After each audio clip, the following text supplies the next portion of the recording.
I know many of you out there are wondering, when is someone going to get up here and talk about dead rhinos? I'm happy to tell you the wait is over.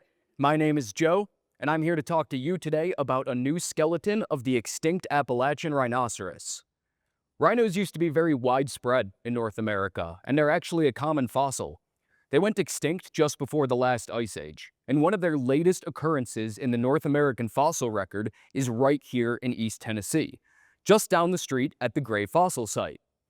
Now, we've known about the new species of rhino from Gray for quite some time, as we've had two adult male skeletons to study.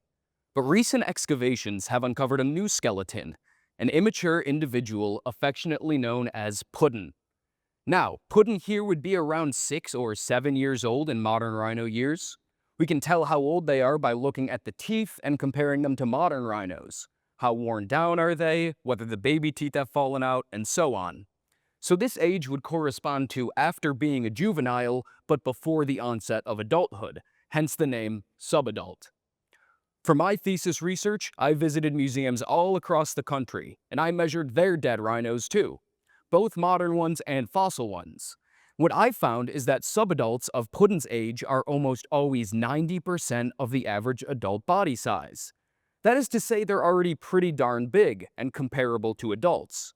But Puddin', on the other hand, clocks in at only about 70% of the average adult body size, smaller than we'd expect for a rhino of this age. I had a few hypotheses as to why this might be. Could Puddin' be a female? Could Puddin' be a different species altogether? But I didn't find a lot of evidence supporting those hypotheses. What I did find were clues in the teeth. As you can see here, Puddin' has a strange dental defect known as enamel hypoplasia. Enamel hypoplasia may manifest as pits or grooves in the teeth, and it's thought to represent a period during tooth formation when physiological growth is disrupted. Because we know when teeth develop in modern rhinos, we can infer that the stress on Puddin' would have occurred sometime around birth but before weaning. But it's not always well understood what causes this physiological stress. One hypothesis is that it's related to malnutrition. And malnutrition can also delay growth and reduce skull size. These are all things that we see going on in Puddin', so that very well may be what the case was here. Now, why does any of this matter? Well, it's important to study extinct animals, especially rhinos, whose living relatives are so endangered and in need of conservation efforts.